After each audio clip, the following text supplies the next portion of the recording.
When we read the four Gospels about the life of Jesus, his biography, we can divide it into four main chapters or four main subjects. The first is, of course, the stories about the nativity, the birth. It focuses mainly on the southern parts of the country, in the region of Bethlehem. And then comes the other period, childhood and adulthood. We know next to nothing about that from the Gospels. And then comes the third period, the period of ministry. The ministry focuses mainly on the Galilee, but also in other places such as Jericho, Jerusalem, and other places too. And finally, the last chapter is the story that takes place in Jerusalem.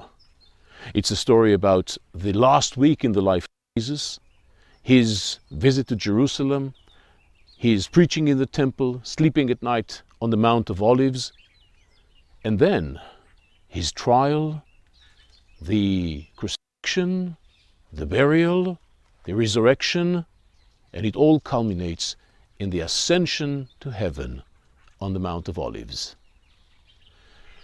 In this series, we're going to focus on the period of Jesus' ministry in the Galilee. Actually, here on the Mount of Beatitudes, we can have a beautiful view of the area in which the activity of Jesus focused during his ministry.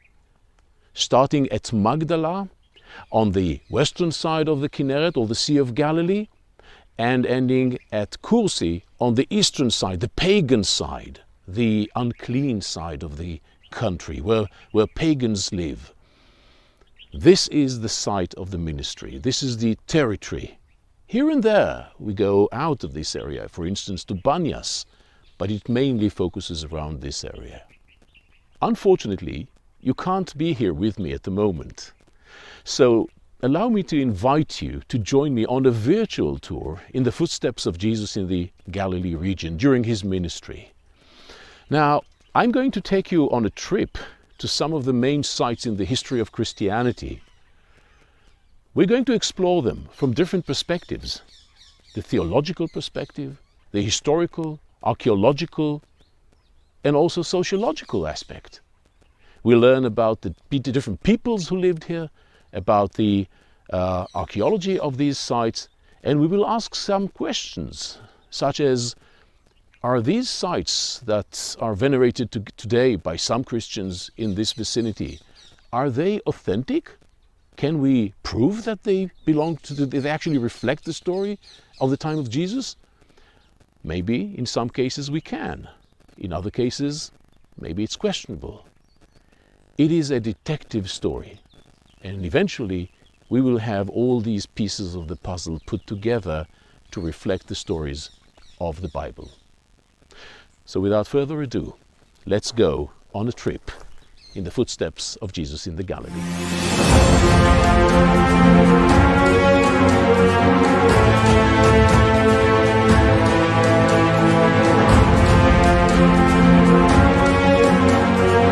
Welcome to the Mount of Beatitudes, north of the Kinneret.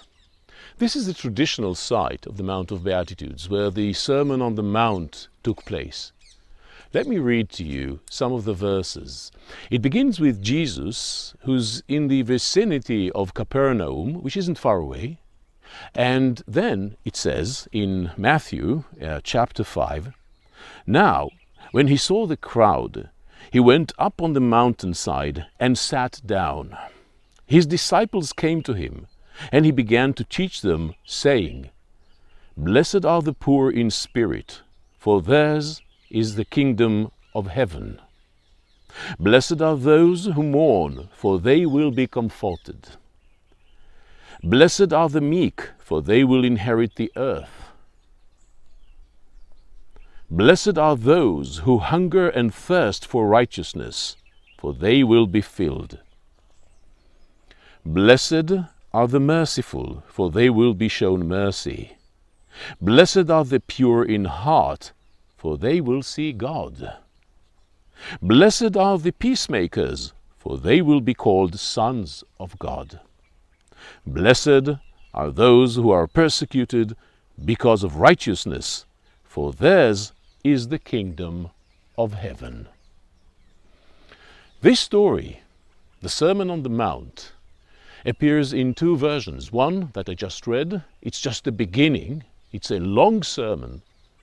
And there's another one in the Gospel of Luke, chapter 6, which is a bit shorter. In both cases, there's a mountain involved, but in a different way. In Luke, it is explicitly said that Jesus stood on a plain when he preached. But in the book of Matthew, in the Gospel of Matthew, it says he was on the mountainside. So, which way was it? Well, I do not have the authority to decide which version is more correct.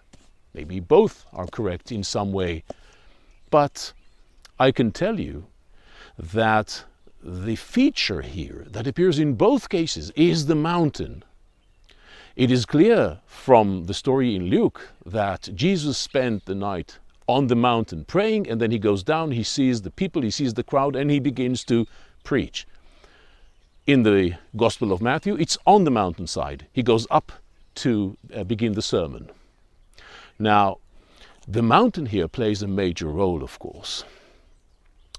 Why is that? I believe that it has a theological meaning.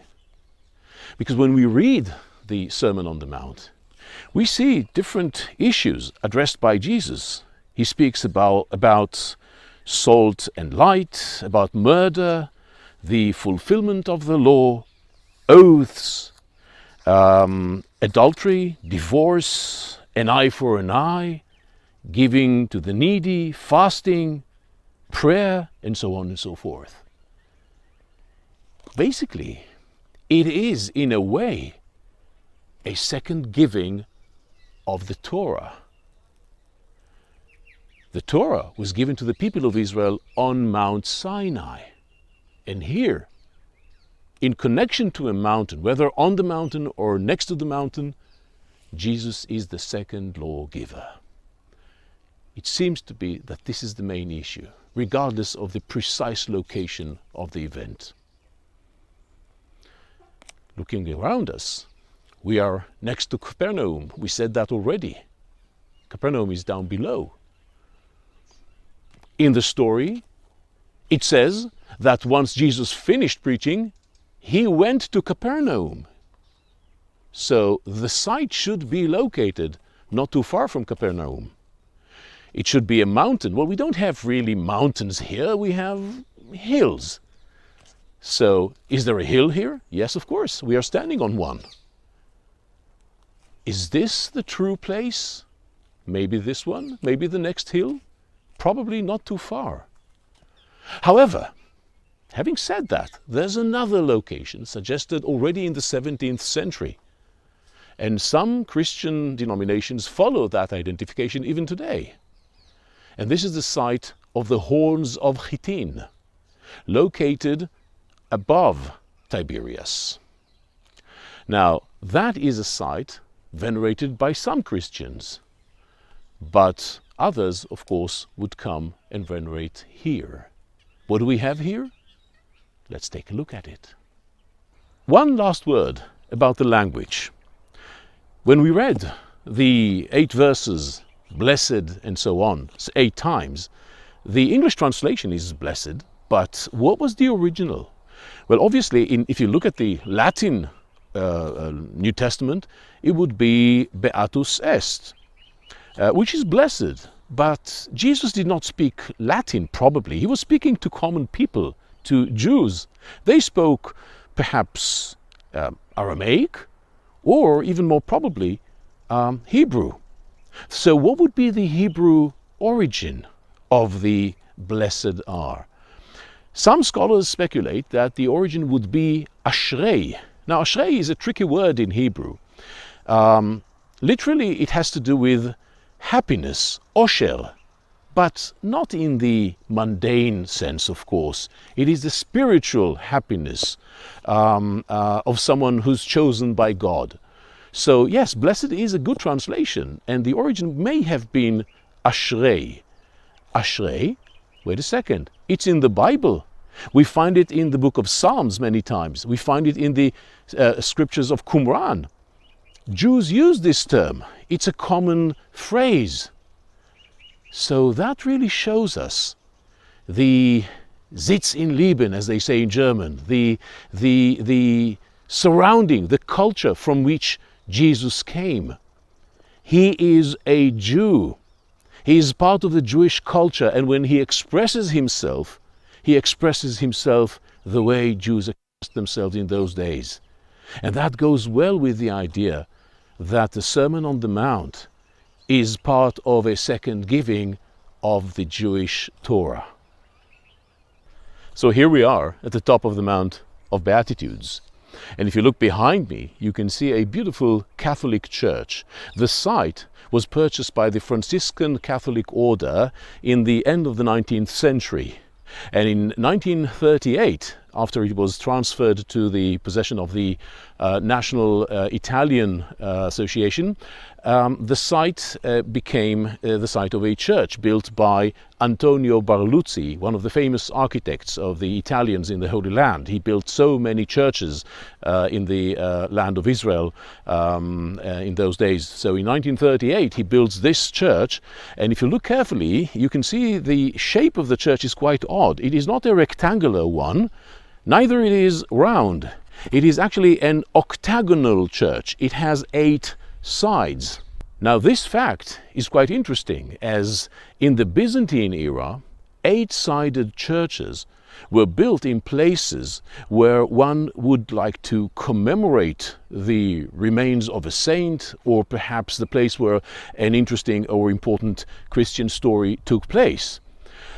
So when you see such a structure in 1938 built here, you'd expect to find inside some ancient remains, perhaps of a saint, or, as I said, the exact spot where things happened according to Catholic tradition. However, this is not the case. This church is not built on ancient ruins because there are no ancient ruins here.